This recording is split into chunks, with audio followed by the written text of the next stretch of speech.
اقرأ باسم ربك الذي خلق أعوذ بالله من الشيطان الرجيم بسم الله الرحمن الرحيم رب اشرح لي صدري ويسر لي أمري واحلل عقدة من লিসানি ইয়াফকাহু কওলি। আজকের ক্লাসে আপনাদের সবাইকে স্বাগত জানাচ্ছি। আমি মোহাম্মদ উজ্জ্বল হোসাইন। আজকের ক্লাসে আমরা দারসুল কোরআন কি এবং দারসুল কোরআন কিভাবে তৈরি করতে হয় তা বিস্তারিত জানার চেষ্টা করব ইনশাআল্লাহ। ওয়া মা তাওফিকি ইল্লা বিল্লাহ আলাইহি তাওয়াক্কালতু ওয়া ইলাইহি উনীব। তো আমরা শুরু করি।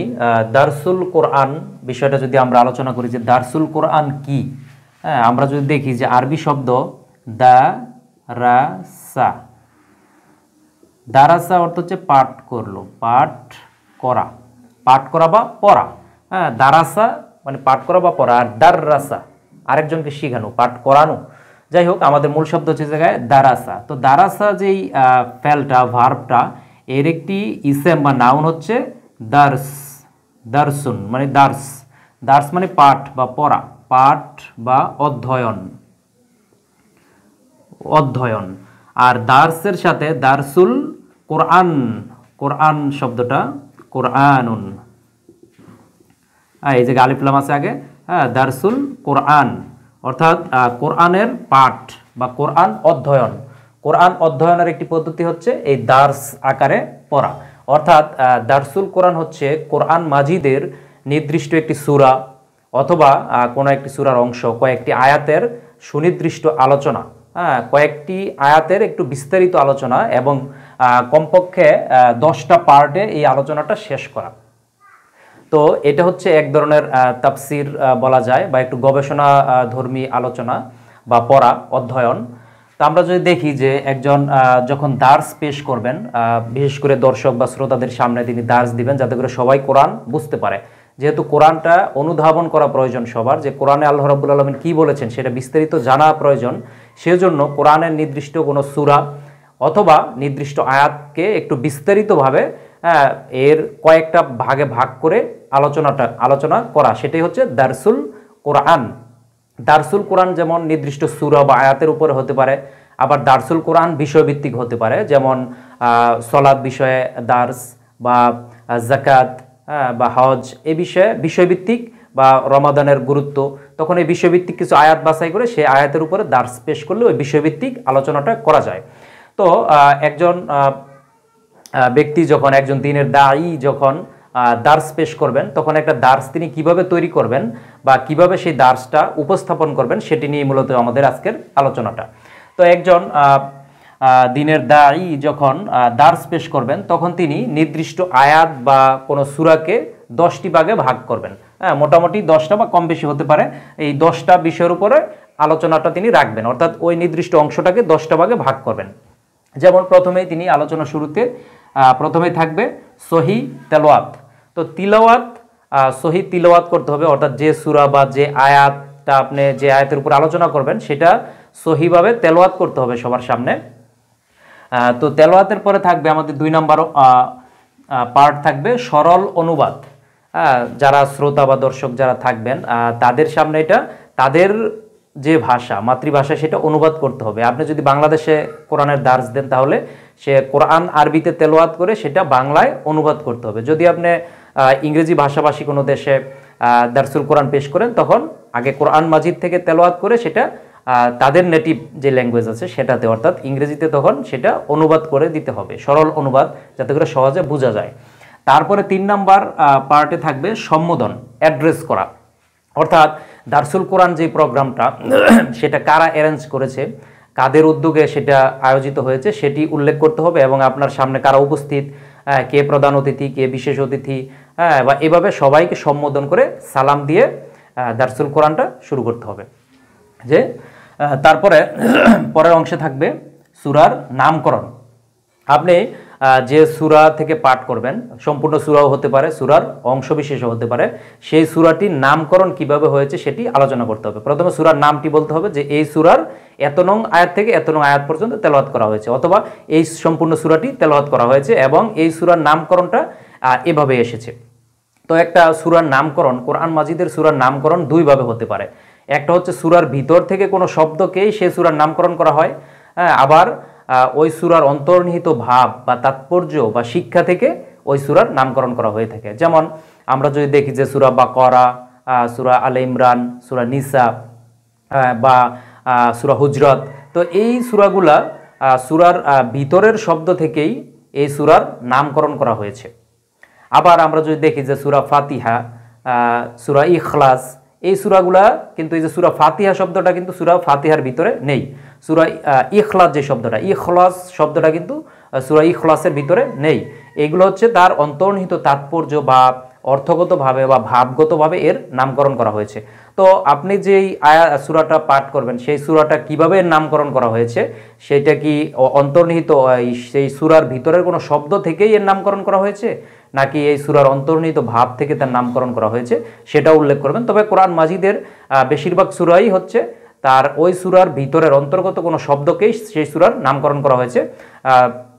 তো কোনো সূরার ভিতরের কোনো শব্দ থেকে যদি ওই সূরার নামকরণ করা হয়, তার মানে বিষয়টা এমন না যে ওই সূরাতে ওই বিষয়টাই শুধু আলোচনা করা হয়েছে, বিভিন্ন বিষয় নিয়ে আলোচনা করা হয়ে থাকে। হয়তো আলোচনার মধ্যে ওই নামটা বা ওই ওয়ার্ডটা, শব্দটা এসেছে, সেটা থেকেই পরিচিতি হিসেবে ওই সূরার নামকরণ করা হয়েছে।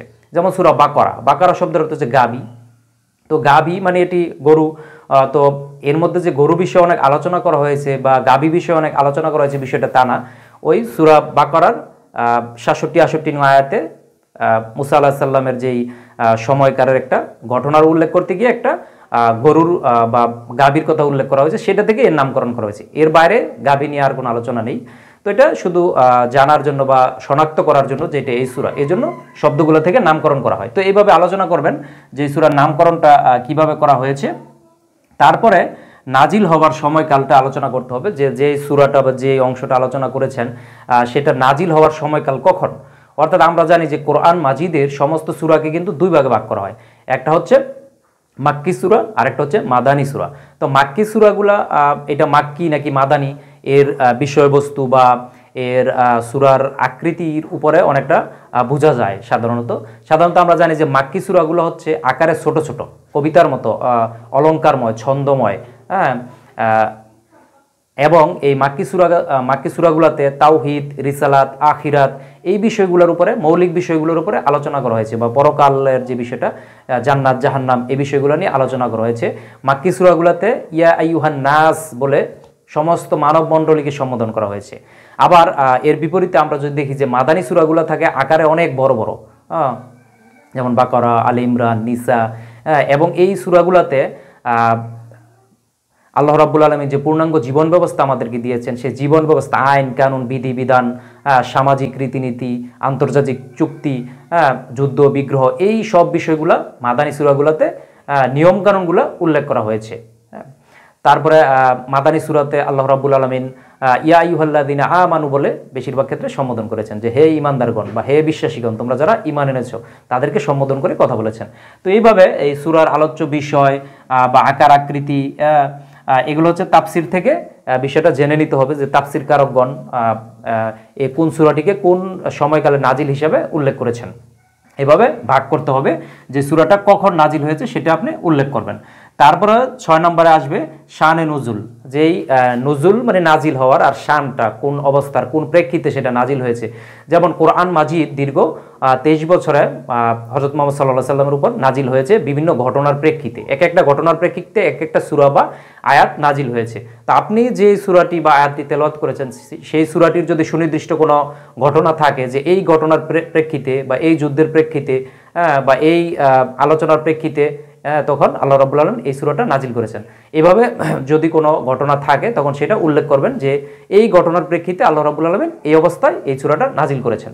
তো এটা হচ্ছে শানে নুজুল বলা হয়, এটা আলোচনা করবেন। তারপরে 7 নম্বরে যে বিষয়টা, সেটা হচ্ছে আলোচ্য বিষয়বস্তু।